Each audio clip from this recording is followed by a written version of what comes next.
तो आज कितने हैं स्टूडेंट्स? 1 2 3 4 5। बहुत आ गए। चलो अपन प्रारंभ करें।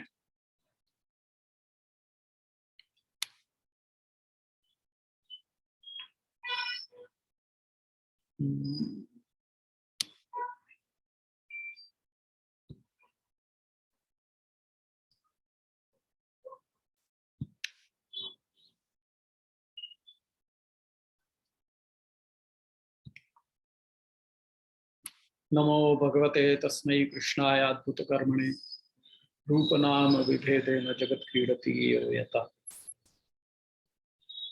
स्वामिनी भावगौरस्य स्वस्वरूपं प्रपश्यतः कटाक्षैर्विठ्ठलेशस्य श्यामता चित्रितं वपु स्वस्मिन् उभयभावेन स्वेषाम् उभयरूपतां स्पष्टं बोधयितुं गौरश्याम श्रीविठ्ठलेश्वर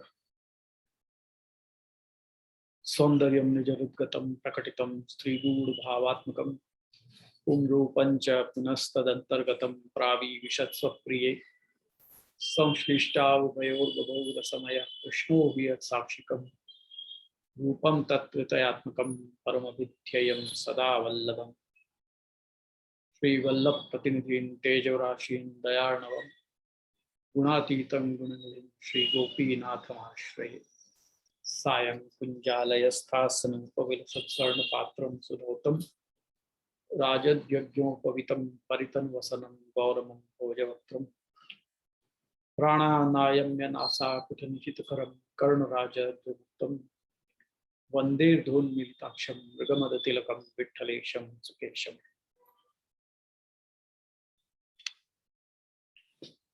यहाँ आज उपस्थित सभी विद्यार्थियों को आज के यह अध्ययन सत्र में बहुत बहुत स्वागत है। और सबसे पहले तो ये बताओ आप लोग के कितने लोग प्रिपेयर होके आए हैं? हैंड रेस करियो। एक तो मैं देख सकूं, 2, बस 2। Not fair. तो क्या करें? आए हैं तो लेनी तो पड़ेगी क्लास, पर आनंद नहीं आवे। देखो हर बार मैं कहूं हाँ चलो एक बढ़ो। दीपेश भाई, मैं वही सोच रहा, दीपेश भाई कैसे आज बिना प्रिपेयर किया? Good, good to know. तो अपन ने पिछली बार जहां पे अपने विराम लियो थो वो जगह से अपन प्रारंभ करेंगे। अपन ने देखो तो कि क्वेश्चन भी है। Okay, you want to take it before और आफ्टर द क्लास? अभी लेना है?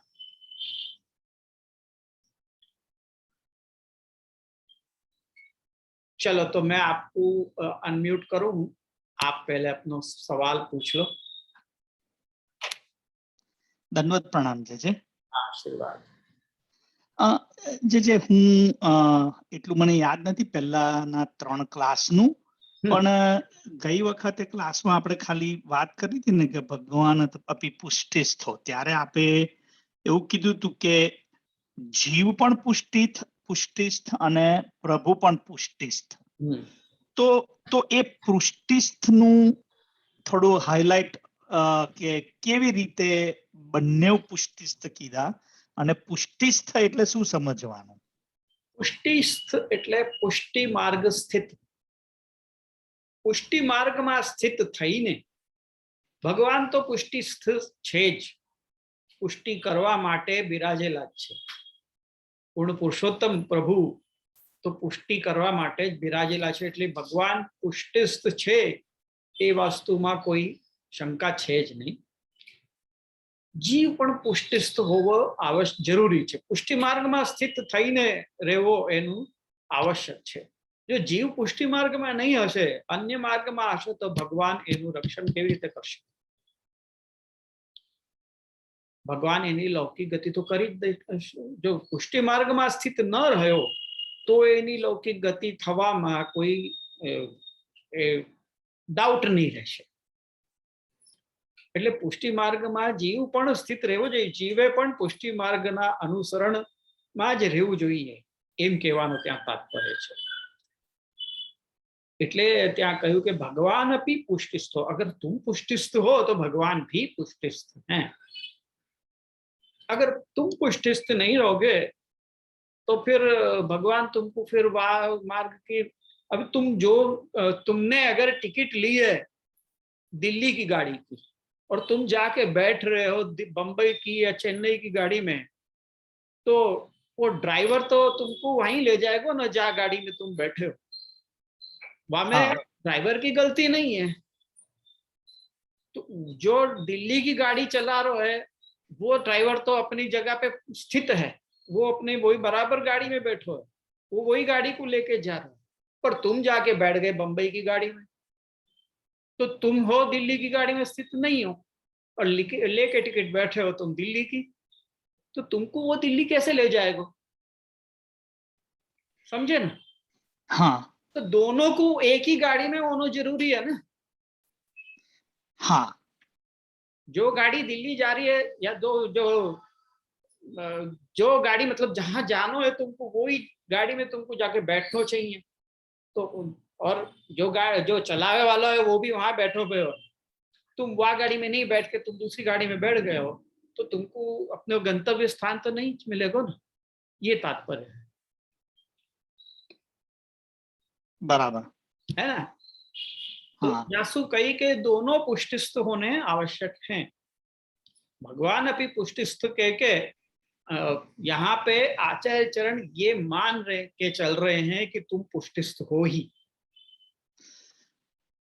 तो ठाकुर जी की तरफ से आश्वासन महाप्रभु जी दिला रहे हैं कि भगवान अपनी पुष्टिस्थ, यदि तुम पुष्टिस्थ भगवान अपनी पुष्टिस्थ, तो भगवान की तरफ से आचार्य चरण अपने को ये आश्वासन दे रहे हैं यहाँ पे, भगवान अपनी पुष्टिस्थ कह के कि तुम हो तो वो भी हैं ही, या सो तुम चिंता मत करो, तुम्हारी लौकिक गति नहीं होगी.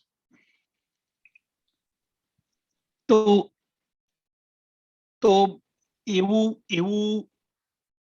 કહી શકાય કે જેને અષ્ટાક્ષર મંત્રની દીક્ષા લીધી છે એ પણ પુષ્ટિસ્થ જ કહી શકાય ને?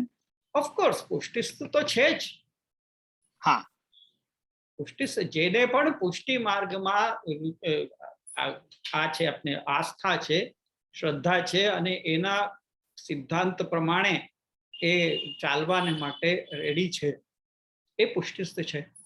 પછી એનો સામર્થ્ય કે એની કેટલું કરી શકે છે એ વસ્તુ તો બાજુ પર, એ વસ્તુ અલગ છે. એ તો જેનો જેટલો અધિકાર હશે એટલું એની પાસેથી ઠાકોરજી કરાવી લે છે.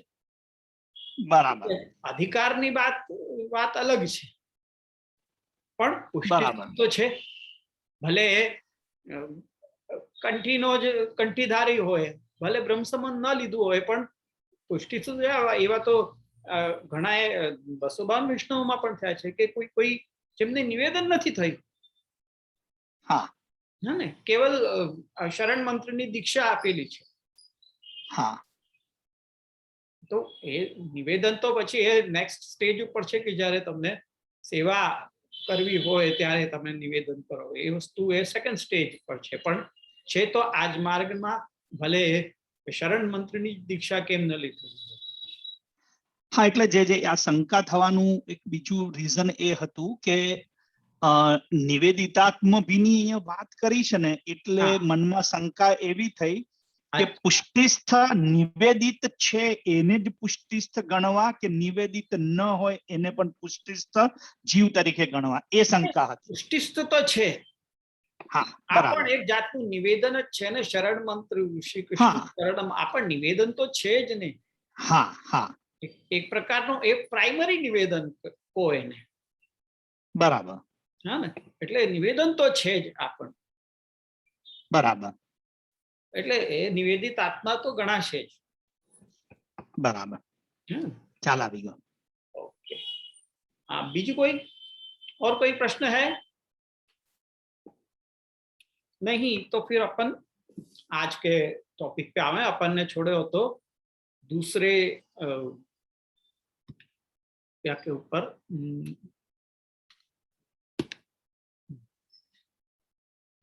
दूसरे श्लोक पे अपन चल रहे थे।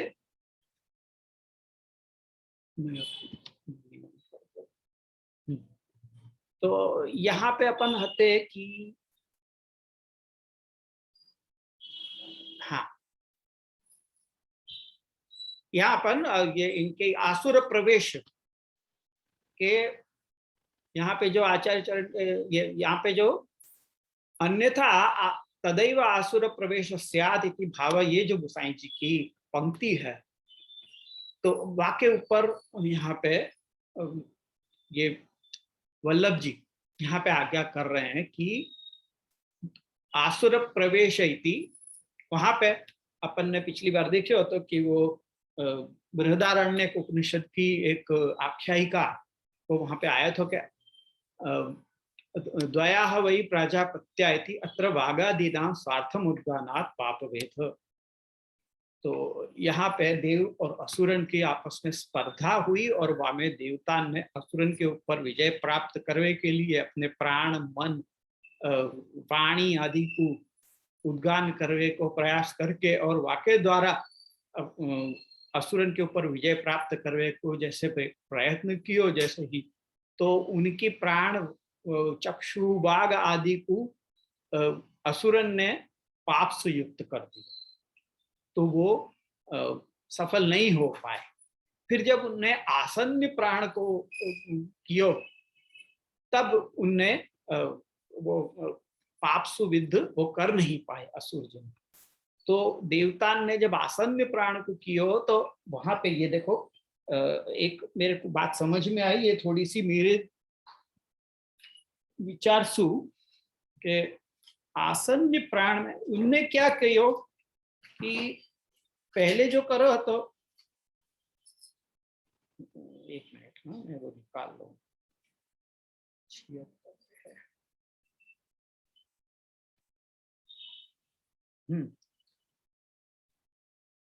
1-1-3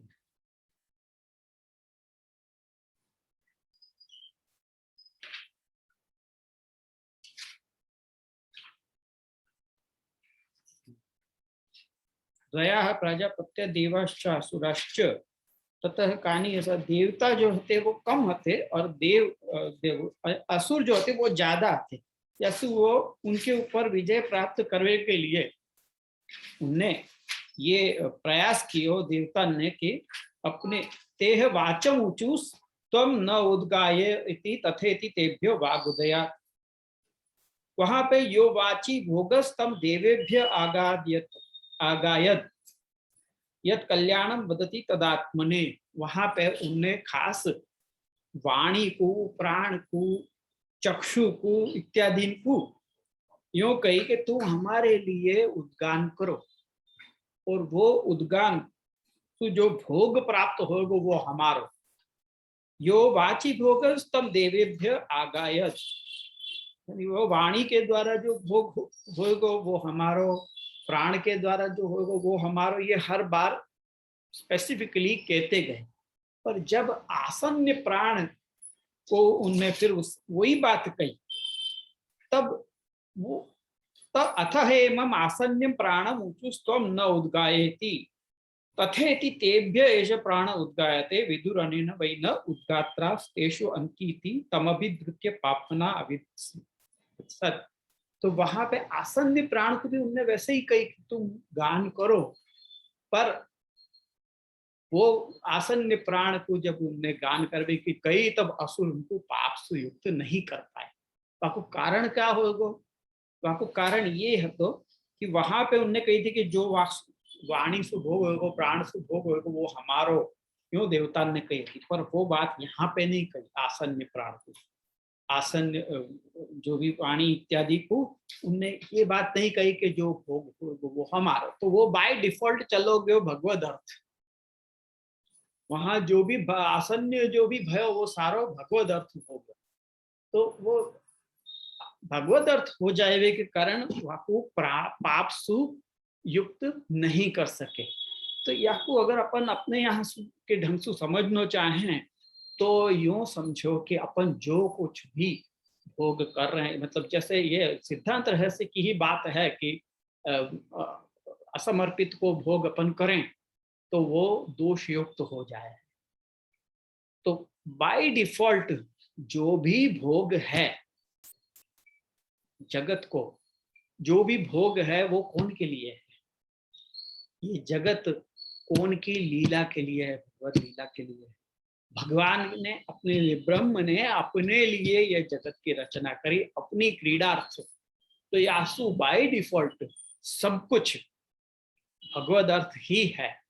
वो बात को अपन भूल के अपन यूं कहें कि ये मेरे लिए है, ये दृश्य मैं देख, ये दृश्य मेरे आनंद लेवे के लिए है, ये संगीत मेरे सुनने के लिए है, ये भोजन सुंदर भोजन मेरी जिह्वा के लिए है, वह आदि अपन जब यूं कहे हैं तब अपन दोषयुक्त हो जाएं। वो ही बात यहाँ सूचित करी गई कि जब उनने उद्गान करवे की कही और यो कही कि जो भोग प्राप्त हो वो हमारो, तो वो ही उनको आसुरत्व, यासु वो पाप से युक्त हो गए। पर आसन्न प्राण के समय वो नहीं बोले ऐसे, तो वो बाय डिफॉल्ट चलो गए भगवद अर्थ, यासु वो पाप से युक्त नहीं हो सके। तो वो बात यहाँ पे इति अत्र वागादीनां स्वार्थम उद्गानात् पापवेद आसन्यस्य भगवदर्थम उद्गानात् तद भावेति तृतीय अध्याय वेदाद्यर्थ भेदादिति अधिकरणे भाष्ये विवृतम। तो यही बात अणुभाष्य में, ये बात तृतीय अध्याय तृतीय पाद और 5वें अधिकरण में वेदाद्यर्थ भेदात, ये जो सूत्र है वाकी विवृत्ति में आचार्य चरण ने वही बात कही है। मैं पूरा वो तो नहीं पढ़ूंगा क्योंकि आप लोगों को कुछ वहाँ में गतागम होगी नहीं, बहुत अणुभाष्य है। पर जो मुख्य बात है वो अंत में यहाँ आचार्य चरण की वाणी में जो कहा गया है वो मैं आप लोगों को सुना रहा हूँ। मैं ऐसे ढंग से पढ़ूंगा कि आप लोगों को समझ में आवे, पर बाद में हिंदी में भी ट्रांसलेट करूंगा। पर आप अगर ध्यान सुनोगे तो आपको सब समझ में आ जाएगी। या में ये देखो कि अत्र इदम आकुतम, ये आचार्य चरण के वाक्य हैं, ये यानी अणुभाष्य के। तो अत्र इदम आकुतम देवा ही स्वस्य आसुर जयाय गानार्थम वागादि नुचु तम न उद्गाय इति गानानंतरम यो वाची भोगस तम देवेभ्य आगाय इति उच्यते। यानी जो वाणी के द्वारा जो भोग उत्पन्न होगा वो देवन को देनो, वाके लिए तुम गान करो, ऐसे कही। एवं एवं प्राणादिषु अपि स्वस्व भोगम देवेभ्य आगाय इति एवं सति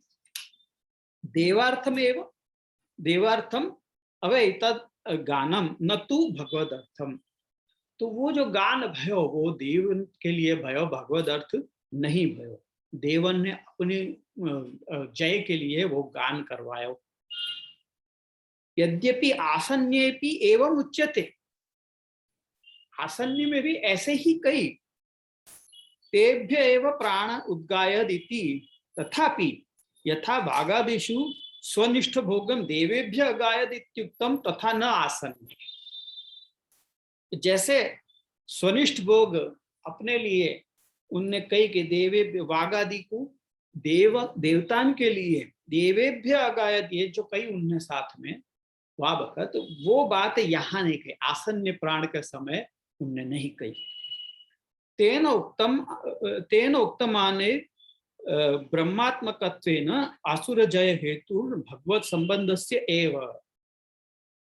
तो यासु पता चले है कि जो उद्गान भगवद अर्थ भयो वही असुरन के ऊपर जय प्राप्ति को कारण बने। इति ज्ञात्वा तथैव आगायद आसन्य इति ज्ञायते। अतएव अन्यत्र वा एवं उक्तो अत्र तत्करणे इच्छायामपि आसुराणाम नाशोक्त। आसुर लोगों ने उनको पाप से युक्त करने को प्रयास किया, वह आसन्य प्राण को भी, पर वो ऐसा कर नहीं सके, बल्कि उनको आसुरन को नाश हो गए, आसुरत्व को नाश हो गया। अग्रे च भवत्या आत्मना परात्पर द्विषन् ज्ञातृभ्यो भवति ये एवं वेद इति पठ्यते तेन परब्रह्म निर्दोषम इति किंतु किम इति किमु वाच्यम, या में परब्रह्म ही निर्दोष है, या मामले में कहवे की आवश्यकता ही क्या है। ये बात, ये जो आख्यायिका है वासु अपने को ये बात समझ में आ जाए। यत्र तद विभूति सा रूपा असन्यस्य उक्त रूपताम यो वा इति सोपि गुणयुक्तो दोषरहितश्च भवति इति कैमुति कन्या। यहाँ पे तो आसन्य प्राण उनकी भगवान की विभूति हैं, उनको भी अगर संबद्ध करा दियो गयो तो दोष युक्त, दोष मुक्तता हो जाए, दोष से मुक्त हो जाए, तो वहां सीधो सीधो अगर भगवान से ही संबंध करा दियो जाए तो दोष मुक्त नहीं होवे, वहां में कहनो ही क्या। इति कैमुतिक न्याय सूचितोक्त एतेन लोके दोषत्वेन ये धर्माः प्रतीयन्ते ते एव धर्मा भगवती निरूप्यमाणा न दोषत्वेन ज्ञेया। यासु लोक में दोष रूप से जो धर्म प्रतीत हो रहे हैं, वो धर्म भगवान में जब निरूपण कर दिए जाएं तो वो दोष नहीं रहे हैं, किंतु गुणत्वे नहीं हुआ, फिर वो गुण रूप से ही हो जाए। ये बात को अगर आपको समझना है तो एक अभी अचानक मेरे को याद आया कि 252 वैष्णव की वार्ता में भी ऐसी वो है कि एक गुलाब दास करके एक कहते हैं ना, वो कैसे भोग विलास में ज्यादा रहते थे और फिर उनको वहां पे भी वो काबुल गए और वहां पे उनको ठाकुर जी को स्मरण भयो, उनको बिल्कुल मतलब वो वामे रहे, अच्छी ऐसी कथा है, अभी मेरे को बराबर पूरी याद नहीं आ रही है, पर वो जो बात के लिए उनको मतलब यूं लौकिक में दोष माना जाए है, वो बात भी ठाकुर जी से संबंधित हो जाए, वैसे वो गुण रूप हो गई। वस्तु न एव तथात्वात् इति भावो ज्ञायते एवं भगवत संबंध भावे दोष संबंध मुक्त्वा तथा सति गुणहानि च वदंस तत्र विशेषमाह। या प्रकार से भगवत संबंध के अभाव से दोष को संबंध हो गए है, या तो भगवत संबंध जोड़ दे में तो कोई दोष रहे नहीं है। ये बात खाली मुख्य या में समझे जैसी है। ये पूरा जो आख्यायिका कही गई वह में मुख्य बात तो यही कहवे को तात्पर्य है तो कि भगवत संबंध कर देवे सु। वही बात यहाँ पे देखो ये भी आज्ञा कर रहे हैं कि अथो यस्मिन्नेव काले भगवदीयत्व विस्मरणम तदैव देहादौ आसुर धर्म प्रवेशो भवति इत्यादि। यानी जा समय पे भगवदीयत्व को विस्मरण हो जाए, यानी ये वस्तु भगवत संबंधी है, ये सब कुछ भगवत संबंधी है, ये बात अपने को सदा याद रहे, वाके लिए ही बार बार हर वस्तु को समर्पण करवे की बात आवे। वाणी द्वारा भी अपन को समर्पित करते रहना चाहिए, ऐसा नहीं है कि क्रिया द्वारा ही समर्पण करना चाहिए, वाणी द्वारा भी समर्पण होते रहना चाहिए। अपन जब कोई भी वस्तु करते हो, जो भी काम करते हो, भगवत इच्छा सु भगवत कृपा सु, ये जो अपन वाक्य बीच बीच में बोलते जाएं, वासु क्या हो गए है कि भगवदीयता आ जाए है वाह वस्तु के अंदर, वाह क्रिया के। जब अपन ये कह रहे हैं कोट एंड कोट भगवत कृपासु, ये जो अपन वाक्य बोले हैं, ये शब्द जो अपन कोई भी कार्य के पहले आगे लगावे हैं, तो वासु वो भगवदीयता वा कार्य के अंदर आ जाए है, और वो भगवदीयता होए के कारण वहां में कोई दोष नहीं रह रहे। और भगवदीयत्व को विस्मरण जा काल में हुए है, वही समय देहादि में आसुर धर्म को प्रवेश हो जाए, ये कहे तो वहां पे मुख्य तात्पर्य है। तो आगे का कह रहे हैं कि वेदाद्यर्थ वेदाद इति अधिक, सॉरी गोसाई जी की बात में देख रहे थे तुम, यथा। हाँ, अब अपन ये पंक्ति देखें कि अन्यथा तदैव आसुर प्रवेश स्यादिति। अब गोसाई जी ये शंका उठा रहे हैं एक, के कदाचिद अलौकिक कार्यस्य लौकिकस्य वा सिद्ध्यर्थम प्रभु प्रार्थनीय इति प्रश्ने वा इति प्रश्ने न इति आहुः सर्वेश्वर इति। यहाँ पे अगली पंक्ति को समझा रहे हैं यहाँ गोसाई जी कि कोई वक्त ऐसा होवे कि अलौकिक कार्य के लिए अथवा तो लौकिक कार्य के सिद्धि के लिए प्रभु को प्रार्थना करनी चाहिए या नहीं, ये प्रश्न अगर कोई पूछे तो वाक्य उत्तर में यूं कह रहे हैं कि नहीं करनी चाहिए प्रार्थना। क्यों नहीं करनी चाहिए? सर्वेश्वरश्च सर्वात्मा निजेच्छातः करिष्यति। यहाँ पे आचार्य चरण आज्ञा कर रहे हैं कि भगवान सर्वेश्वर हैं, सर्वात्मा हैं, वो निजेच्छासु सब कार्य करेंगे। अत्र सर्व शब्दों निवेदितात्म सर्वपरः। यहाँ पे सर्व शब्द जो सर्वेश्वर सर्वात्मा, यहाँ सर्व शब्द सु ये समझना चाहिए कि सर्व यानी not all but those who have surrendered themselves, जिनने अपनो समर्पण कियो भयो है, जिनने निवेदन कियो भयो है, वो सर्व। और वाको उदाहरण भी बता रहे हैं कि यथा सर्वे ब्राह्मणा भोजयितव्या इति अत्र निमित्रिता एव सर्वपदेन उच्यते न तु अन्येति सर्वात्म पदेषु पदेपि एवं ज्ञेयम्। ये एक वाक्य है कि सब ब्राह्मणों को भोजन कराओ। ऐसे अपने यहाँ कोई अपन ने ब्राह्मण भोजन के लिए लोगों को न्योता दिए हैं, ब्राह्मणों को न्योता दियो है और वो ब्राह्मण अपने घर पे आए हैं तो अपन ने अपने लोगन से कही कि भाई सब ब्राह्मणों को भोजन कराओ। तो अपन ने जब सब ब्राह्मणों को भोजन कराओ यो कही तो वाको क्या मतलब होगा कि गांव में जितने भी ब्राह्मण है सबको भोजन करावे की बात है? तो नहीं, सब सु मतलब है कि जो निमंत्रित हैं उनको भोजन करवाओ। तो जैसे वहां पे सबको अर्थ ये है कि जो निमंत्रित है वो, वैसे ही यहाँ पे भी जो सर्वेश्वर शब्द दियो है, सर्वात्मा शब्द दियो है, वहां में जो सर्व शब्द है वाको हेतु है, वाको मतलब ये है कि जो निवेदित आत्मा है उनके भगवान ईश्वर हैं, उनकी सर्वात्मा है और वो निज इच्छासु सब कार्य करेंगे।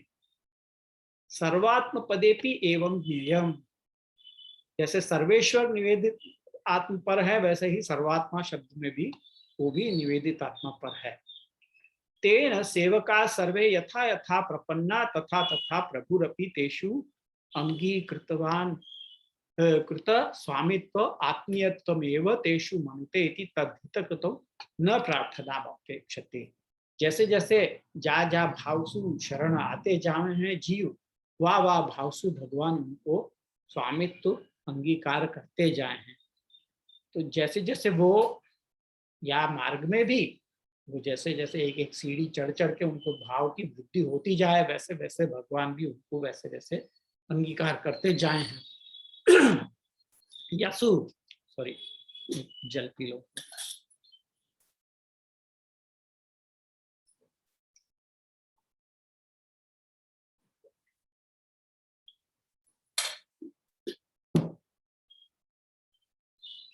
तो भगवान उनको आत्मीयत्व स्वीकार करते जाएं, अपना स्वामित्व उनको स्वीकार करते जाए हैं। तो फिर जब ऐसा स्वीकार कर ले हैं तब उनको हित करवे के लिए प्रार्थना की अपेक्षा नहीं रखे हैं भगवान, तो अपने आप करेंगे ही। अब ये जो आत्मीयत्व तुम एव, ये गोसाई जी की पंक्ति है, वाकु यहाँ पे विठलेश ये वल्लभ जी और भी समझा रहे हैं अपने को कि आत्मीयत्वमेव इति भगवत तदात्मकत्व कथनेन तेषाम आत्मीयत्वं तम स्वामित्वं भगवन्निष्ठो धर्मः सरेश्वर पदस्य अर्थः आत्मीयत्वं भक्तनिष्ठो धर्मः सर्वात्म पदेन भक्तः। यहाँ पे यो कह रहे हैं कि भगवत भगवतस्तदात्मत्व कथनेन तेषाम आत्मीयत्वम उक्तम्। जब भगवान को आत्मत्व को कथन यहाँ पे करोगे कि भगवान आत्मा रूप हैं, तो वो उनको आत्मीयत्व बताया गया है।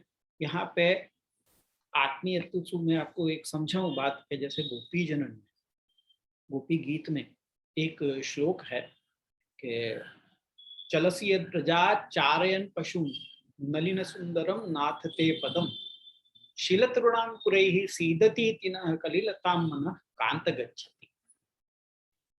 वहां पे गोपी जन की परिस्थिति ऐसी है कि वो यूं कह रही हैं कि चलसी यद प्रजा चारयन पशु, जब आप पशुओं को चराते हुए व्रजसु पधारो हो वन की ओर,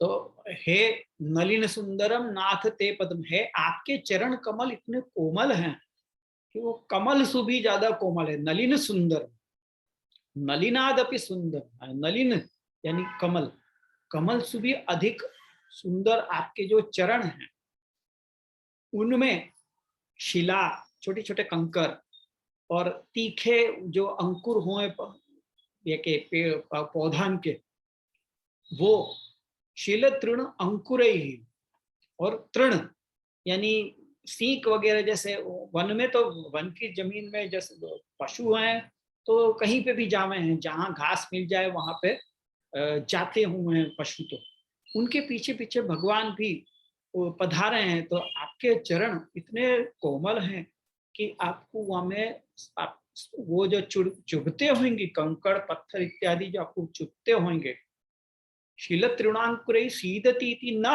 मन कलिलता हे कांत गच्छति।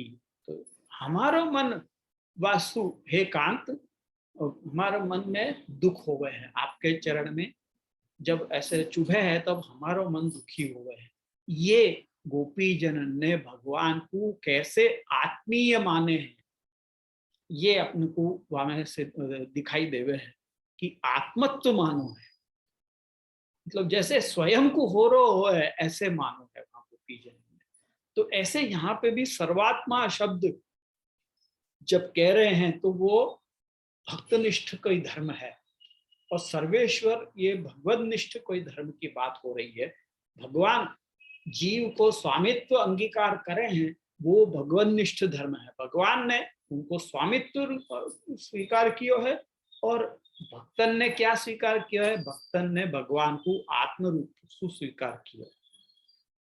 तो यहाँ पे कह रहे हैं कि जब काल ये आत्मीयत्वम एवं तेषु मनुते, तो वो कह रहे हैं कि स्वामित्व भगवान निष्ठो धर्म सर्वेश्वर पदस्य अर्थ, सर्वेश्वर शब्द जो है वो भगवान निष्ठ धर्म की बात है कि भगवान ने सबके ईश्वर यानी सब निवेदित आत्मा के ईश्वरत्व भगवान ने स्वीकार किया है।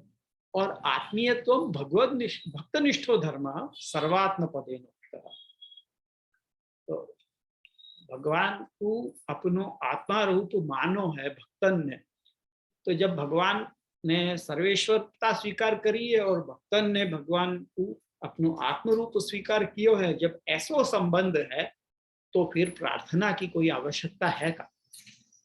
अपन को स्वयं को कछु चाहिए हो, अब जैसे मेरे को प्यास लगी है, तो क्या मेरे को अपने आप को ये कहवे की जरूरत है का कि भाई पानी पियो, तुमको प्यास लगी है?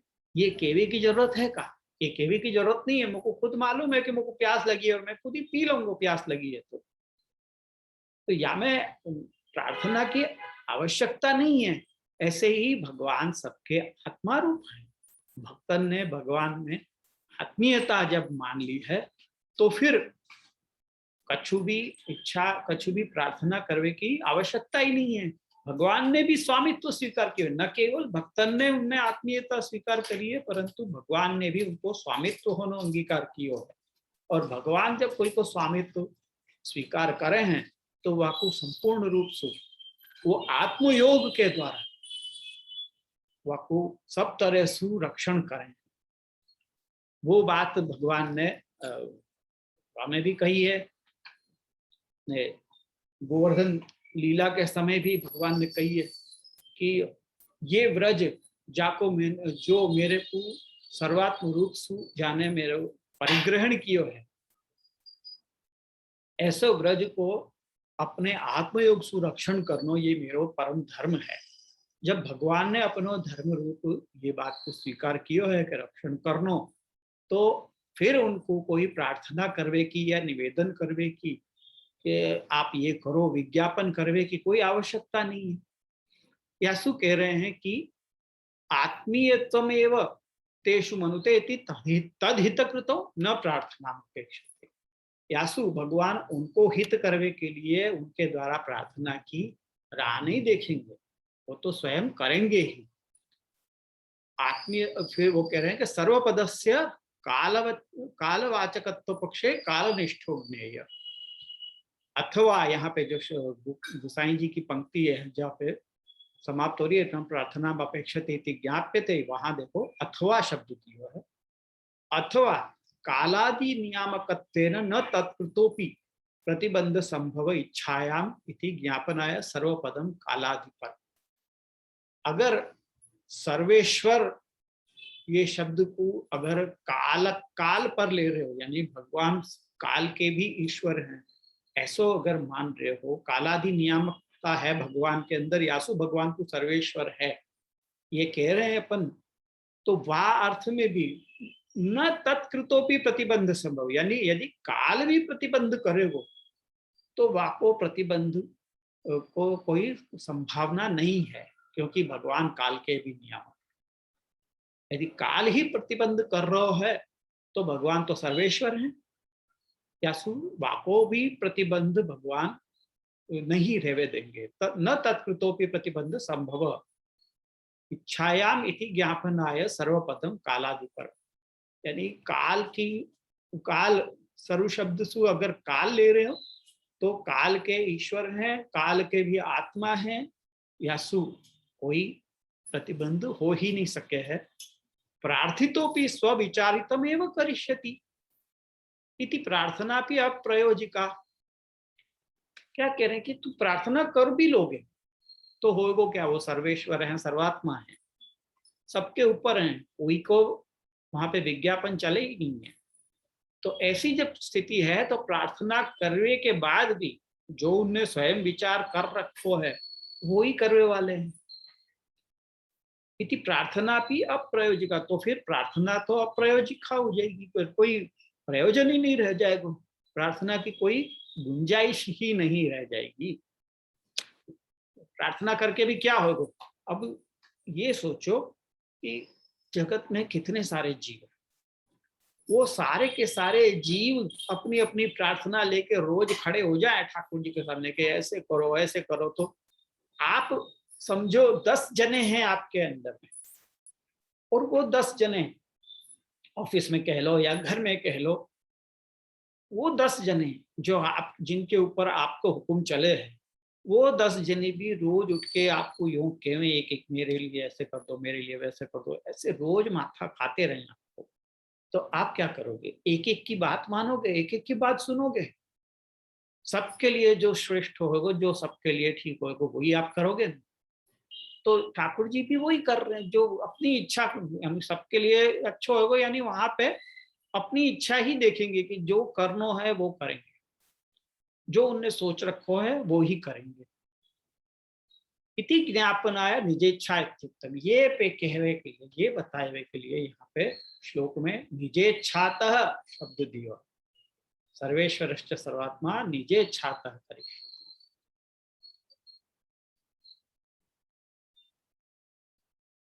और आगे का कह रहे हैं गुसाई जी, आगे कर रहे हैं कि अथवा दूसरो भी पक्ष है निज इच्छा को, एक तो स्वयं की इच्छा, ये एक पक्ष हुआ, और दूसरो निजाहा स्वीयत्वेन अंगीकृताः सेवकाः तेषां प्रचुरेच्छातः स्वयमेव अपेक्षितं करिष्यति इति न प्रार्थना अपेक्षिता इति न प्रार्थना अपेक्षा इत्यर्थ।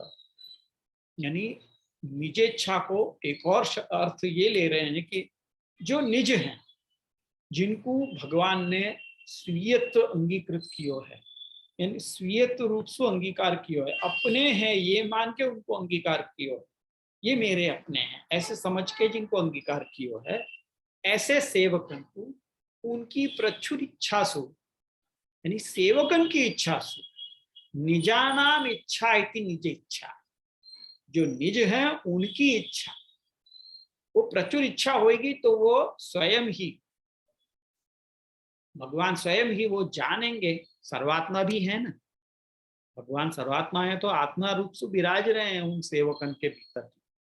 तो जब आत्मा रूप से विराज रहे हैं तो वहां पे जो भी इच्छा उद्भव होगी वो अपने आप ठाकुर जी को तो पता चल ही जाएगी।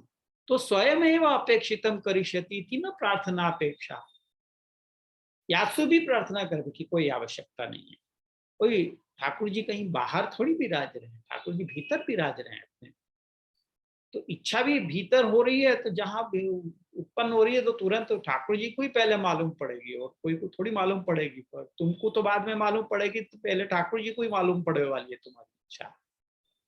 यसु कोई अपेक्षा है ही नहीं प्रार्थना की, यसु प्रार्थना को कोई रोल ही नहीं है, बिल्कुल ही निकाल के फेंक दी जानी चाहिए प्रार्थना, कोई कारण ही नहीं है वो करने को। परंतु यहाँ पे एक हुसैन जी देखो परंतु शब्द भी दे रहे हैं तुरंत, परंतु इच्छाया अविकृतत्वमेव अपेक्षितम इति ज्ञापनाय अव्यय प्रयोग। वो इच्छा अविकृत होनी चाहिए, विकृत इच्छा नहीं होनी चाहिए। ये बतावे के लिए निजेच्छातः करिष्यति, यहाँ पे निजेच्छातः ऐसे शब्द को प्रयोग हुआ है। अब या की जगह संस्कृत में अगर ये लिखनो हो तो सर्वेश्वर सर्वात्मा निजेच्छया करिष्यति ऐसो भी बन सके है, निजेच्छातः भी बन सके है और निजेच्छया भी बन सके है। पर ये जो निजेच्छातः ये प्रयोग किया है, या को अव्यय कहते, अव्यय कौन को कहते, तो जो या के आके पूर्व जो शब्द आ रहा है वाको विकृत किए बिना अपनो अर्थ संपादित कर दे। अब जैसे निजेच्छा शब्द है, वाकु में निजेच्छया यानी निजेच्छा द्वारा, ये अर्थ में अगर मैं शब्द बनाऊंगा तो वास्तव का होगा, निजेच्छा जो शब्द है वाकु थोड़ो से विकृत करना पड़ेगा, निजेच्छया। निजेच्छा में तो आकार, वो जो आ की मात्रा है वो निकल जाएगी, निजेच्छया बन जाएगी। यानी वो क्या कि वो थोड़ा सा आपको शब्द को निजेच्छा शब्द को बदल के निजेच्छया, यहाँ पे जो आ की मात्रा है वो हटानी पड़ेगी, तब जाके वो शब्द बन पाएगा। पर तह प्रत्यय अगर मैं लगाऊंगा तो वो अव्यय है, यानी वो निजेच्छा शब्द को वैसे को वैसे ही रहने देगा, और बाद में तह लग के वो अर्थ तो वही बनेगा कि अपनी इच्छा सुख करेंगे। तो यहाँ पे अव्यय को प्रयोग क्यों कियो, या को ये कारण बता रहे हैं गुसाई जी कि अव्यय को प्रयोग ये बतावे के लिए है कि जैसे वो अविकृत है, यहाँ पे निजेच्छा शब्द अविकृत रहो, वैसे ही तुम्हारी इच्छा भी अविकृत होनी चाहिए। परंतु इच्छा या अविकृतत्वमेव अपेक्षित। देखो कितना सूक्ष्म ये माँ साईं जी के द्वारा ये वो है किया गया है आपको वेक्षण के ये जो निजेच्छया शब्द न देके निजेच्छा तह क्यों दियो है, तो आपको भी कारण बता रहे हैं कि जैसे यहाँ अव्यय को प्रयोग है या वो अविकृत जैसे निजेच्छा शब्द को रख रहे हो है, वैसे ही तुम्हारी इच्छा भी अविकृत होनी चाहिए, यानी कि स्वार्थ के लिए वो इच्छा नहीं होनी चाहिए, भगवद अर्थ की इच्छा होनी चाहिए। बिल्कुल भी वहां में तुम्हारो अपनो कोई स्वार्थ जुड़ो भय नहीं होना चाहिए, अपनो स्वार्थ जुड़ो भय होगा तो वो विकृत इच्छा हो जाएगी। और भगवद अर्थ या भगवत सुखार्थ अगर कोई इच्छा है तो वो अविकृत इच्छा कहलाएगी, और वो भगवान अवश्य पूरी करेंगे। वो इच्छा तो भगवान सर्वात्मा होने के कारण वो अवश्य करेंगे। यासु कही निजे इच्छातः करिष्यति। अब यहाँ के ऊपर वल्लभ जी कुछ कह रहे हैं का, ये अपन देख रहे हैं एक बार। आत्मीयत्व भक्तनिष्ठो धर्म सर्वात्म पदेन उत्तम सर्वपदस्य कालवाचकत्व कालनिष्ठो ज्ञेय। यानी यहाँ पे वल्लभ जी ने वह पंक्ति के ऊपर और कुछ अलग से नहीं कही है। ये जो अभिकृत अपेक्षित मिति ज्ञापनाय अव्यय प्रयोग, ये जो पंक्ति है या के ऊपर श्री वल्लभ जी को और कुछ स्पष्टता करने की जरूरत नहीं है, या सुवाकु वैसे ही रहने दियो। अब ये दूसरो श्लोक यहाँ पूर्ण भयो है। तीसरो श्लोक के उत्थानिका अपन देखें तो कहने कि ननु भगवते समर्पित देहादेह स्त्री पुत्रादिषु विनियोगेन स्वधर्म हानि चिंता बाधते तत्राहु सर्वेषां। शंका ये उठी कि भगवान को जब अपन ने देह समर्पित कर दी है तो वह ऐसी समर्पित देह इंद्रिय आदि को विनियोग अपन स्त्री पुत्र आदि के भरण पोषण में जब कर रहे हैं तो वासु क्या स्वधर्म हानि तो नहीं हो रही है? वहां मेरा स्वधर्म क्या है? दास धर्म। और मैं क्या कर रहा हूँ? स्त्री पुत्र आदि को भरण पोषण करने में लग रहा हूँ। तो फिर क्या मेरे धर्म हानि हो रही है? मेरे स्वधर्म की हानि हो रही है? ये चिंता हो है। तो ऐसी चिंता जिनको होए उनके लिए आगे कुछ श्लोक कह रहे हैं, आज्ञा कर रहे हैं कि सर्वेशाम प्रभु संबंधो न प्रत्येकम इति स्थिति ही अतो अन्य विनियोगे भी चिंता का स्वस्थ सोपी चेत। सबको सर्वेशाम प्रभु संबंध, सबन को प्रभु के साथ संबंध है। न प्रति एकम इति स्थिति ही, यहाँ पे हरेक में वैसी स्थिति नहीं है। न प्रत्येकम, सभी को प्रभु के साथ संबंध है, एक कोई नहीं है। ऐसा वो एक एक को निवेदन तो सबको नाम ले लेके कर ही दियो गयो है। अतो अन्य विनियोगे पे चिंता का स्वस्य सोपि चेत। यासु अगर अन्य विनियोग हो रहे है तो काय की चिंता? सब कुछ तो समर्पित कर दियो है, तो अन्य विनियोग होवे भी तो अन्य कुछ हो ही नहीं। सब समर्पित किए हुए तो सब कुछ, जहां पे भी अपनो विनियोग हो रहा है वो भी तो वही में आ गए, स्त्री पुत्र आदि भी तो वही में आ गए। अब यहाँ देखो वल्लभ जी का आज्ञाकरण स्वधर्म इति स्वधर्मो निवेदनम अस्य हानि। यहाँ पे स्वधर्म यानी निवेदन की हानि तो नहीं हो रही है, क्यों कहवे को तात्पर्य है स्वात्मना सह यावंतो निवेदिता तैहि सहैव स्वस्य अंगीकारात् तेषां सर्वेषामेव प्रभु संबंधो न तो प्राधान्यात् स्वस्यैव इति तत्रोपयोगे स्वस्य का चिंता। अपने आपके साथ में जितने भी निवेदित हैं वो सबके संग में ही स्वयं को अंगीकार भगवान ने किया है। स्वात्मना सह यावंतो निवेदिता, आपने केवल अपनो ही निवेदन नहीं किया है, आपने सब कुछ निवेदन किया है। स्त्री पुत्र धन घर बार इत्यादि लोक संबंधी परलोक संबंधी सब कुछ तुमने निवेदित किया है। तो यावंतो निवेदिता तैहि सहैव स्वस्य अंगीकार, उन सबके साथ भगवान ने अपनो अंगीकार कियो है। तेषां सर्वेषां में वो प्रभु संबंध, तो उन सबन को प्रभु के साथ संबंध जुड़ गया है। न तो प्राधान्यात् स्वस्यैव, केवल तुम्हारो ही नहीं अपनो ही नहीं परंतु अपने संबंधी जितने पदार्थ हैं उन सबन को प्रभु के साथ संबंध निवेदन के साथ हो गयो है। यासु इति तत्र उपयोगे स्वस्य का चिंता। यासु वहां अपनो उपयोग हो रहा है तो वो भी भगवत जी में ही हो रहे है ना। यासु स्वयं की क्या चिंता? न कापी इत्यर्थ। यासु स्वयं को कोई चिंता करने की, अपने को कोई चिंता करने की आवश्यकता नहीं है। अब देखो वल्लभ जी स्वात्मना सह, ये जो पंक्ति है पहली गुसाई जी की, वाकु स्पष्ट कर रहे हैं कि प्रत्येकम प्रभु संबंधे यावत् तत्संबंधा नाम अनंगीकारा नाम अंगीकारस तावत् तत्त संबंध युक्ते स्त्री पुत्रादो स्वस्य विनियोगे दोषस्य। कह रहे हैं कि यदि प्रभु संबंध में जो भी संबंध को अनंगीकार हुआ हो, तो जो मतलब जो अनंगीकृत हो उनमें अपनो उपयोग हो रहे हो तो जरूर दोष है। अनंगीकारा तावत् तत्त संबंध युक्ते स्त्री पुत्रादो स्वस्य विनियोगे दोषस्य।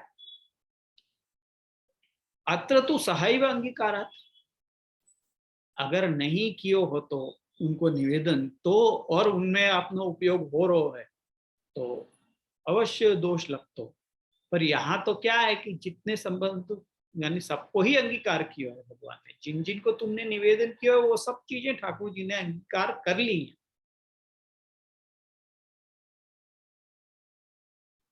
सहैव अंगीकारात् सेवा अनवसरे अनिषिद्ध प्रकारेण भार्यादि उपयोगे भी न स्वधर्म हानि ही अर्थ। यासु सेवा के अनवसर में यानी साक्षात सेवा के अनवसर में अनिषिद्ध प्रकार से यानी शास्त्र में जाको निषेध न कियो होए वह प्रकार से स्त्री आदि में स्वयं को उपयोग होनो यासु स्वधर्म हानि नहीं है। ये कहने को तात्पर्य है कि तुम अगर शास्त्र में निषेध है ऐसे कोई प्रकार से तुम अपनो समय उनमें दे रहे हो तो जरूर दोष लगेगा। पर सबसे पहले तो तुमने सबको निवेदन कियो तो भगवान ने भी सबको अंगीकार कियो है, और तुम भगवत सेवा के अनवसर में जाके अनिषिद्ध प्रकार से उनको अपना समय दे रहे हो तो वास्तु कोई स्वधर्म की हानि नहीं हो रही है। ये यहाँ पे कहने को तात्पर्य है। प्राधान्यादिति न तो प्राधान्यात सस्यैव इति तत्रोपयोगे सस्य का चिंता। यहाँ प्राधान्यात शब्द को समझा रहे हैं कि प्राधान्याद हेतु हो स्वस्यैव न इति अर्थ। केवल प्राधान सु भगवान ने तुम्हारो ही अंगीकार नहीं किया है, पर तुम्हारे निवेदित सब पदार्थन के साथ तुम्हारा अंगीकार किया। ऐसा नहीं कि खाली तुम्हारा अंगीकार कर लिया, नहीं, भगवान ने सबके साथ तुम्हारा अंगीकार किया। का चिंता इति, यहाँ जो स्वस्य का चिंता अभगवदीय संसर्गे ही स्वधर्म हानि तेषामपि अंगीकृतत्वात् न तथा इति अर्थः। यदि अभगवदीय के साथ संसर्ग हो तो जिनको भगवान के साथ संबंध नहीं जोड़ो गयो है ऐसे इनको अभगवदीय कहेंगे। तो अभगवदीय के साथ संसर्ग होवे सु स्वधर्म की हानि होवे है। तेषाम अपनी अंगीकृतत्वा न तथा, जब उनको भी अंगीकार कर लियो है तो फिर वैसी बात नहीं रह जाए है। तथा च भगवदीयत्वानुसंधानेन तेषु व्यवहर्तव्य।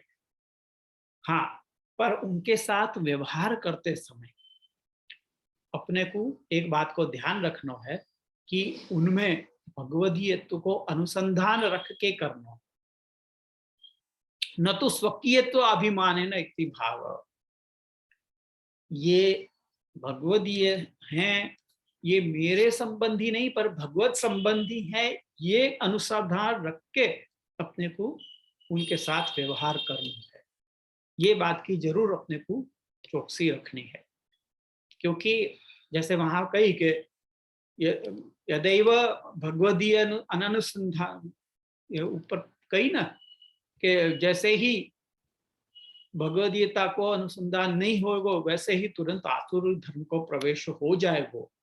तो यहाँ पे भी वही बात समझनी चाहिए कि अपन जब स्त्री पुत्र आदि जिनके संग भी अपन व्यवहार कर रहे हैं अनवसर के समय में, वह समय में अपने को ये बात को अनुसंधान हमेशा रहना चाहिए कि ये भगवदीय हैं, ये भगवत संबंधी हैं, ये मेरे हैं। ये यहाँ में कोई ममता रख के अपने को उनके साथ व्यवहार नहीं करना है।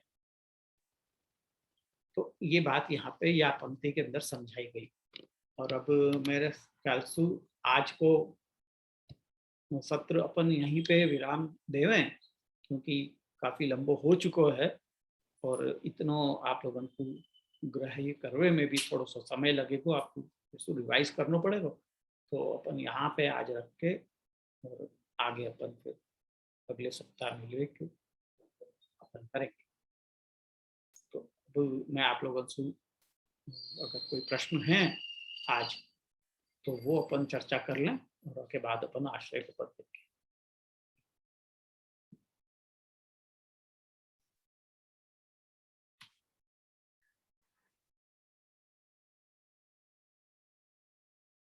ओके चलो, हाँ बिरवा बेन बोलो।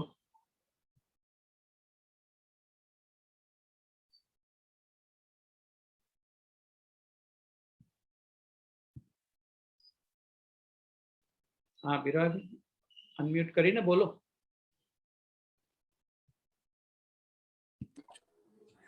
હા, દંડવત પ્રણામ છે ઋષિ. हाँ आशीर्वाद।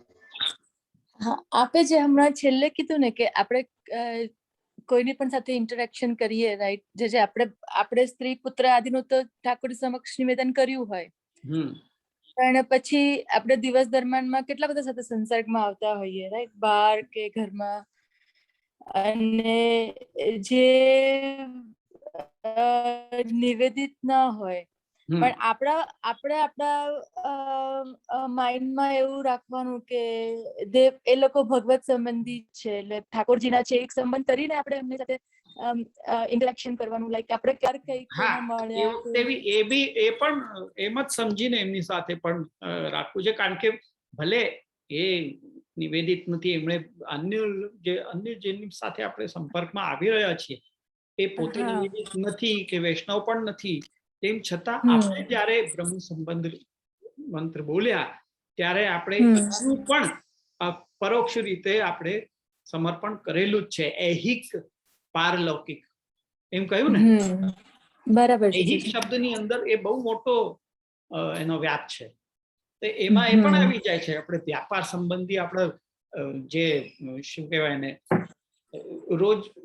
રોજગાર સંબંધી માટે પણ આપણે લોકોને મળતા હોઈએ છીએ, તો એ વખતે પણ આપણે એ મનમાં અનુસંધાન રાખવું કે ભગવાને મને આ વ્યક્તિની સાથે व्यापार करवा माटे संपर्क करवा माटे मोकल्यो छे, आ ठाकुरजी द्वारा ज मोकलेलो छे, ए प्रकार આપણું અનુસંધાન હોવું જોઈએ. બરાબર છે, એટલે આપણે ટૂંકમાં હર હંમેશ એક પ્રભુને એમને સમર્પણ, એમને યાદ કરીને આગળ કાર્ય કરવાનું, એટલે આપણે આ બધા દોષ જે હોય તે ન લાગે આપણને. બરાબર. ઓકે, ધન્યવાદ, પ્રણામ છે. આશીર્વાદ. ઉમંગભાઈ બોલો. દંડવત બાબા. હા આશીર્વાદ. બાબા આજે બે વસ્તુને લઈને પૂછવું હતું મારે. એક તો જે સ્ટાર્ટિંગમાં આપશી આજ્ઞા કરી કે નિવેદિત જ્યારે આપણે થઈએ છીએ તો એની પુષ્ટિસ્થ જ્યારે આપણે થઈએ છીએ, પુષ્ટિસ્થ એટલે કે પૂરી રીતે ઠાકોરજીની રીતમાં ચાલવું અને ઈ જ વેમાં આગળ વધવું, ભલે પછી નિવેદન થયું હોય કે ના થયું હોય. પણ બાબા એવું છે કે અગર કોઈ નિવેદિત જીવ છે, બરોબર છે, નિવેદિત જીવ છે અને ઈ પુષ્ટિ રીતે પણ ચાલી રહ્યો છે, બરોબર છે, પણ ક્યાંય એવું છે જે પુષ્ટિની રીતમાં નથી આવતું, યા પછી એના કેપેસિટીના બહારનું છે અને ઈ કરવા માટે કેપેબલ નથી, તો શું મતલબ કે ઈ પુષ્ટિસ્થ જીવ નથી રહેતો, યા એને વૈષ્ણવ થવાનો યા એને કંઠીધારી થવાનો અધિકાર નથી રહેતો, યા ઈ નથી રહી શકતો? એટલે જે એના કંટ્રોલમાં નથી એ વસ્તુની વાત કરું છું. હા, અગર ઈ વસ્તુ મારા કંટ્રોલમાં નથી અને અગર હું નથી કરી શકતો અને ઈ વસ્તુ ફીઝેબલ પણ નથી, અને અગર હું નથી કરી શકતો યા ઈ જીવ નથી કરી શકતો, તો શું ઈ પુષ્ટિ નથી, યા એને ઈ રહેવાનો અધિકાર નથી? જો એવી વાત છે ને, તો તમે આ ગ્રંથ કોના માટે રચ્યો એમની પરિસ્થિતિનો વિચાર કરીને જુઓ. એ વૈષ્ણવની પરિસ્થિતિ, જી જી જી બાબા, ઈ પરિસ્થિતિના તો અકોર્ડિંગલી એ તો થાય છે. પરિસ્થિતિનું તમે કરો તો એનો જવાબ તમને મળી જાય છે. જી જી જી જી છે ને કે જે એમના કંટ્રોલમાં નહોતું, એ કે એમને ઠાકોર આચાર્ય ચરણોએ એમને આજ્ઞા કરી હતી કે તમે પુષ્ટિ પ્રમાણે સેવા કરો, પણ એમના જી કંટ્રોલમાં એ વસ્તુ નહોતી કે એમનું મન ત્યાં જતું હતું. બરોબર. તેમ છતાં આચાર્ય ચરણોએ શું આજ્ઞા કરી કે ચિંતા કાપી ન કરે. એટલે એવું પણ થતું હોય જેમાં તમારો વશ જ નથી, તો એવું થતું હોય તો પણ ઠાકોરજીની ઉપર છોડી દેવાનું કે જેમ ઠાકોરજીને યોગ્ય લાગશે એમ કરશે, મારે ચિંતા કરવાની હવે જરૂર નથી, મેં તો સમર્પણ કરી દીધું, મેં તો બધું ઠાકોરજીના ચરણોમાં છોડી દીધું, પછી જે યોગ્ય લાગશે એ કરશે. ત્યારે પણ મુખ્ય અહીંયા વસ્તુ શું છે કે આ ગ્રંથનો હેતુ શું છે કે તમે ચિંતા કોઈ જાતની કરવી નથી. તો એમાં કઈ કઈ જાતની ચિંતાઓ આવી શકે છે એનું જ આમાં બધા આ લીધા છે કે પોસિબિલિટીઝ, કે આવી આવી પોસિબિલિટીઝ હોય તો પણ તમારે ચિંતા કરવી નથી, એમાં તમારી આ ચિંતા પણ આવી જાય છે. જી અને બાબા બીજું એવું કે જે આપણે લાસ્ટમાં કહ્યું કે આપણે જ્યારે સમર્પણ કરીએ છીએ તો હા. ઈ સમયે આપણી ઈચ એન્ડ એવરીથિંગ ઠાકોરજીને સમર્પિત થઈ જાય છે. બરોબર છે. હવે ઈ સમર્પિત માંથી જ અગર કોઈ વ્યક્તિ વિશેષ આપણને ઠાકોરજીથી દૂર કરે યા પછી આપણી સાથે અગર મિસબિહેવ કરે તો આવી સ્થિતિમાં એમના પ્રત્યે આપણા અંદર કુભાવ તો આવે જ, કચવાટ તો એક આવે જ આપણા ને એમના રિલેશનમાં પણ, અને જે છે એ શું કહેવાય કે ઈ બોન્ડમાં પણ, અને શું કહેવાય કે આગળ પણ એમાં પ્રોબ્લેમ આવે છે. તો એવી પરિસ્થિતિમાં શું કરવું જોઈએ?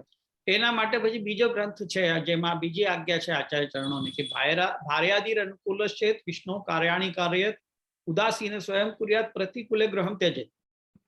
ના પણ બાવા અગર ઈ ઘર રિલેટેડ ના હોય, જેમ કે ઈ ઘરથી રિલેટેડ નથી, અગર સપોઝ કરો કે કોઈ એવો મતલબ કે સપોઝ કરો કે ઈ જ વ્યક્તિ દ્વારા અગર આપણું સમર્પણ થયું હોય ઠાકોરજીને,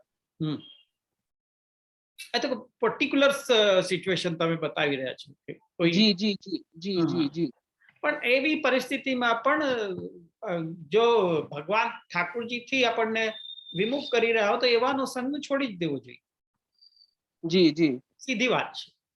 જી પછી ભલે કોઈ પણ હોય, જી જી જી જ્યાં આપણને એવું લાગે કે આમ કરવાથી હું ઠાકોરજીથી વિમુખ થઈ રહ્યો છું તો પછી એ વખતે એનો ત્યાગ કરી દેવો જોઈએ, જી કઈ વિચાર્યા વગર. જી જી જી જી दंडवत बाबा. हाँ आशीर्वाद. और कोई? हाँ सपना बहन बोलो. દંડવત પ્રણામ જજે. એક કીધું કે આપે આજ્ઞા કરી એટલે આમાં લખ્યું છે કે કોઈ ઈચ્છા કરવી નહીં, એમ ઠાકોરજી સામે કઈ જ માંગવું નહીં, પ્રાર્થના. હા, પ્રાર્થના કોઈ કરવી નહીં એમ. પણ જે એવું પ્રેક્ટિકલી તો થતું જ નથી. કઈ પણ આપણે જનરલી આપણે કઈ પણ કરી દો ઠાકોરજી કરીને એમ સારું થઈ જાય, જનરલી પ્રાર્થના થઈ જ જાય છે. પ્રાર્થના ઇન ધ સેન્સ કે માગવું નહીં. અચ્છા, એમ પ્રાર્થના શબ્દની તમે વ્યાખ્યા કઈ રીતે કરો છો એ છે કે અહીંયા પ્રાર્થનાથી મતલબ છે કે માગવું નહીં. એમ અર્થમાં જે યોગ્ય છે એ પ્રભુ કરશે જ. જ્યારે તમને એવું બહુ મન થઈ જાય એવું ઠાકોરજીના એનાથી કે તમારે એવું મન થઈ જાય કે એમ કહી દઉં કે ઠાકોરજી આવું કરે, એવા વખતે ભગવદ ઈચ્છા હશે એમ થશે એમ કહેવાની ટેવ પાડો. જ્યારે આપણને બહુ પ્રાર્થના કરવાની ઈચ્છા થઈ આવે ને, કારણ કે જીવનો સ્વભાવ છે અને જીવ પ્રાર્થના કરવાનો માટે ટેવાયેલો છે, એટલે આ એક જનરલ ટેન્ડન્સી છે, એમાં બધા જ આવી જાય છે. જરૂરી નથી કે પુષ્ટિ માર્ગી જ નહીં, પણ ઇન જનરલ આ ટેન્ડન્સી જ છે મનુષ્યની માગવાની. તો એવી ટેન્ડન્સી ન થાય એના માટે આમ કહેવાનું આ ટેવ પાડવું જોઈએ કે ભગવદ ઈચ્છા હશે થશે. એવી રીતે. ફરી પાછો. હા દીપેશભાઈ બોલો.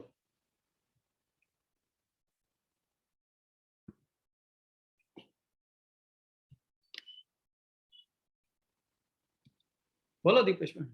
હા હા હા, દંડવત પ્રણામ દે છે. હા, સર. આપે જે રીતે જણાવ્યું ને, તો આમાં કેવું કે કન્ફ્યુઝન એવી રીતે થઈ રહ્યું છે કે સપોઝ કે પતિ પત્ની, હું ને ઈલા ઘરમાં છે પતિ પત્ની, અને મને ઠાકોરજી ઉપર વિશ્વાસ હોય કે નીચે છાતા કરી હતી. તો હવે આઉટસાઇડ આજે લૌકિકનું ઉદાહરણ લઈએ તો આપણને થોડું વધારે ખ્યાલ આવે. તો લૌકિકના ઉદાહરણમાં એવું હોય કે કોઈક આપણે કોન્ટ્રાક્ટર વર્કર્સને કામ માટે બોલાવ્યા છે, અને એનું અનઅપ્રોપ્રિએટ બિહેવિયર, અનઅપ્રોપ્રિએટ સ્કેડ્યુલ હોય, અને આપણે એને ભગવદ્યત્વનો ભાવ રાખી અને નિજે છાતક કરીષ્યતિનો ભાવ રાખી અને હું પર્ટિક્યુલરલી લેટ ગો કરું, હું પર્ટિક્યુલર કે ચાલો જે થાય જે થાય, એક્ઝામ્પલ તરીકે એટ સર્ટન એક્સટેન્ટ. પણ હવે ઘરના જે બી વ્યક્તિ હોય એ નિજે છાતક કરીષ્યથી એટલું દ્રઢતાથી ના લેતા હોય તો અમારા બે વિશે જે કોન્ફ્લિક્ટ થઈ રહ્યું છે એની ચિંતાનું શું કરવું? This is going extreme, huh? એટલું બધું પણ નહીં કે હા ચાલો નીચે છાતા કરી ક્ષતિ કરીને જો ખોટું કામ કરતું હોય તો પણ આપણે નીચે છાતા કરી ક્ષતિ કરીને ન બેસી રહેવાય. એ વખતે તો એને કેવું જ પડે. એ પણ ઠાકોરજીની જ ઈચ્છા સમજવી જોઈએ કે એને ટોકવું. હા, એટલે ઠાકોરજીની ઈચ્છા છે કે તમે એને ટોકો, એને બંધ કરાવો. કારણ કે આપણે જે પણ હવે એને પણ આપણે કંઈક પૈસા આપીશું તો એ પણ ઠાકોરજીના એમાંથી જ બધું તો ઠાકોરજીનું છે. હા, એટલે બધી જ્યારે આપણે સમર્પિત કરી દેલું છે તો ઠાકોરજીના પૈસા આવી રીતે વેસ્ટ તો નથી કરવાના દેવાના ને આપણે.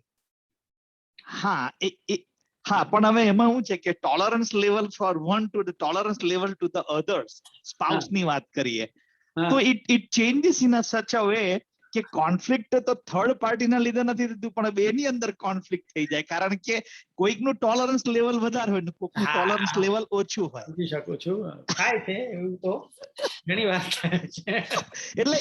એટલે એ ચિંતા વધારે ઉપરની થયા કરે છે કે જો હું પેલાને થર્ડ પાર્ટીને નહીં કહું તો મારી વાઈફને ચિંતા છે, અને કહું છું તો આ ચિંતા છે, પેલો ભાગી જશે. એટલે આ એક લૌકિક એક્ઝામ્પલ એવી રીતે આપીએ કે એટલે ઇન અ વેરિયસ વે કે એવી જ્યારે થતી હોય, કારણ કે બંને બાજુ કસી બાજુ પણ છોડીએ તો એમાં કેવી રીતે સમાધાન ઇઝીલી થઈ શકે. આઈ નો કે it's not that easy. It's not that easy. પછી તમારું સ્કિલ ઉપર છે કે તમે કેવી રીતે એને ટેકલ કરો. ઇટ્સ યોર પર્સનલ સ્કિલની ઉપર જાય છે એ વસ્તુ. પણ બહુ વધારે થતું હોય ઉદ્વેગ અને ઠાકોરજીમાં સેવામાં જો તમારે પ્રતિબંધ આવતો હોય એ ઉદ્વેગ અથવા ચિંતાને લીધે, તે એવે વખતે આપણે આ પંક્તિનો ઉપયોગ કરી શકીએ કે સર્વેશ્વર સર્વાત્મા નિજે છાતા કરી શકી. બાકી આવી બધી પ્રોબ્લેમ્સ હોય તો એમાં તમારે પર્સનલી તમારી સ્કિલને યુઝ કરીને પછી એનાથી બહાર આવવું પડે છે. હા જી. हाँ तुम कुछ कह रहे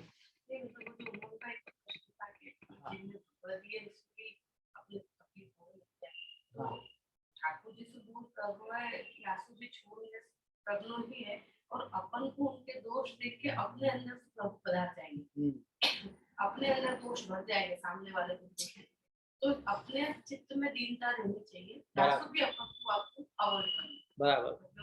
यहाँ बहुची ऐसे बात कर रहे हैं कि वो जो भाई ने कही थी कि कोई भगवती है, कोई समझो भगवत संबंधी है और वाक्य संघ में जो कछु वो अपने को अलग मतलब उल्टे दिशा में ले जा रहा है तो वाक्य संघ छोड़ेगी जो मैंने कही.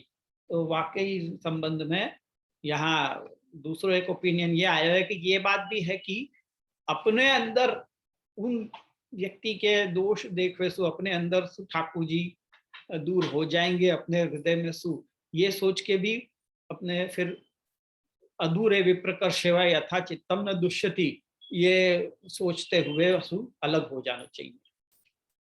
ये कहने को तात्पर्य है. तो ऐसे अपन को या प्रकार से ये 3 अपन ने जो आज श्लोक तीसरो लियो वहां में अपन ने यहाँ तक को किया. अब अपन अगले सप्ताह मिलेंगे और आश्रय को बदले के अपन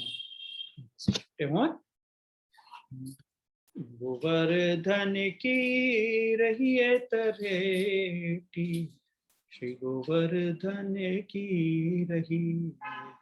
नित प्रति मदन गोपाल लाल के, चरण कमल चित लहिए तरेटी, गोवर्धन की रही। तन पुलकित ब्रज रज में लोटत, गोविंद कुंड में नहीं।